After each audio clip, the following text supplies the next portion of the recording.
I'm Paul Cronin. I'm the Chief Executive of Seven Hospice, which is a hospice group in the West Midlands. And formerly I was working for the Health Service for 21 years, the last 10 of which was at Chief Executive level. My out-of-zone experience was last October, where I spent a month in southern India at a place called Karanashraya, which is a hospice just outside Bangalore. And my task, simple as it was to work with the trustees and the staff there to develop a 5-year plan for the hospice. The out-of-zone experience has had a tremendous effect for me, both professionally and personally. Clearly, the opportunity to go and spend a month in concentrated effort working on a precise piece of work which was going to have so much impact for the people locally meant a lot to me personally. But also, in terms of the lessons that I took away, I can't overestimate the impact it had. I think a person approaching the out-of-zone experience ought to see it as a two-way process.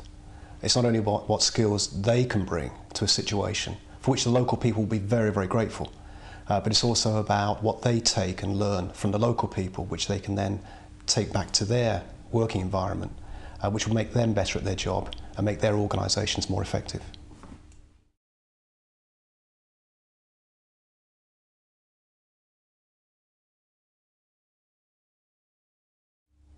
I think you'd describe me as a time-served NHS person. I worked for the NHS for 21 years before becoming Chief Executive of the hospice.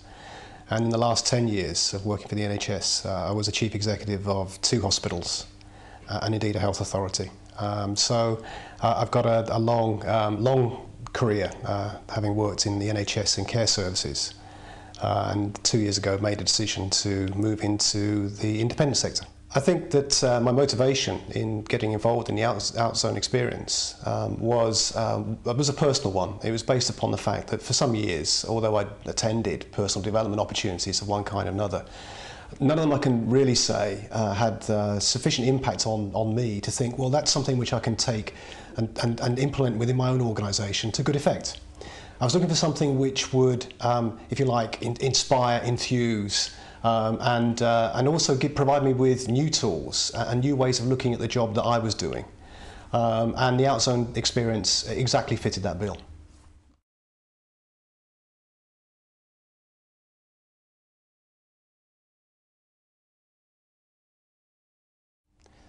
Karanashraya is an adult hospice. It's located about 14 kilometres outside of Bangalore, and it's been there for about 5 years now.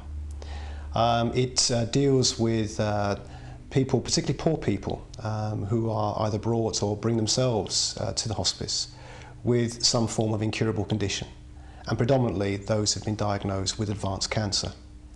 It's a fantastic place. What's been achieved there is absolutely outstanding. Although there's very, very few resources available to the team there, what they've created is like an oasis amongst services locally, which for those people who are diagnosed with incurable conditions are very few and far between.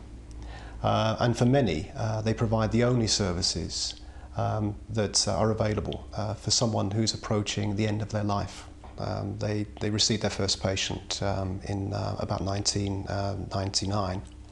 And like many small charity organisations which have been set up by the personal drive of individuals, they grow and they become more proficient at what they do. They take on more patients, they take on more staff. But eventually that individual enthusiasm isn't sufficient to sustain the organisation once it gets beyond a certain size. And they do then need a plan, if you like a strategy, which will enable them to develop so that they can defend what they've achieved and also improve the services as they expand further from that same position. The brief for the assignment was to develop a 5-year strategic plan for the hospice, which would take into account and address what services ought to be developed by the hospice into the future, what staffing they would require to develop those services, and how they would secure the income to actually fund all of those things.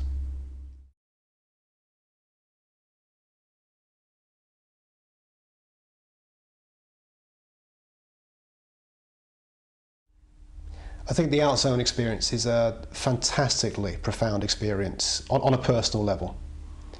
I think that one thing which should be obvious, but it isn't until you get there, is that you're actually being placed in an environment without the usual support systems for a full month. And for someone like me, that was quite an experience. If the computer played up, I had no one to turn to. I had to be self-sufficient. If there was a difficulty which arose through part of the brief, I had to sort it. And to be placed in a position like that, for that type of period of time, develops a sort of self-sufficiency which, in the support systems that I normally experience in my job, I would never have developed, I have to say. You learn so much from the outzone experience, but if I was to put my finger just on one or two things, I think first of all, in India, people are very spiritual and they have no problem whatsoever about speaking about values. And so one thing I've brought back from India is a great propensity to talk about values within my organisation, which I think is so important for delivering organisational outcomes. I think if you ask people that I work with what difference has the experience made to me as a colleague within the organisation, I think that they would say that, and perhaps much to their cost now, that I listen more to what they say.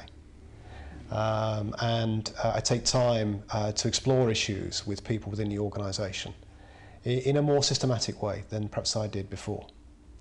I think in addition to that, I think in organisational terms, what we do differently within the hospice is we have constructed, for example, a staff forum, which I implemented on return from India, whereby we can get groups of staff from different departments together to work on particular challenges that we're facing, so that we're starting to harness some of the creativity that exists within the organisation in a far more systematic way.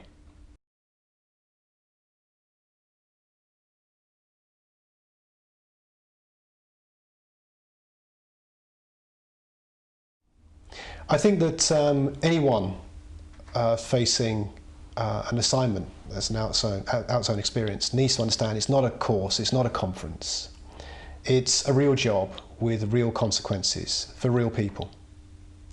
And I think what Cronin have got from the small amount of time I spent with them is something which they can take away and implement, which will ensure that not only their current services are protected and nurtured, but also will develop to meet future demands.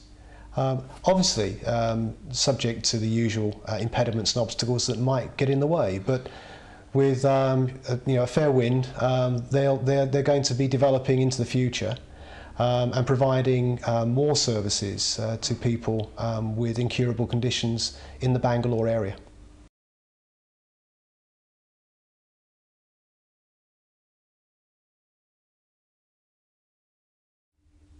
I think what I can say is that looking back, I spent nearly 4 weeks in India working with an organisation, interviewing people, developing strategic proposals for their future development, which hopefully now will have a far-reaching impact on the services that are provided to some of the most poorest people in the city of Bangalore. I think what it's meant for me and my organisation is that I've come back from that experience with a new set of tools. Some of them already existed, yes, and those were honed up and made sharper, but also a new set of tools that I can use to make my organisation a better organisation. And I think that what hopefully has been achieved is that both organisations, not just the one in the developing country, but both organisations have benefited from the experience. What I would say to anybody who's considering undertaking an outzone experience is that this is a life-changing opportunity, and so take it. Just do it, because it's unlikely that you'll ever have an opportunity like this again in your career. Just do it.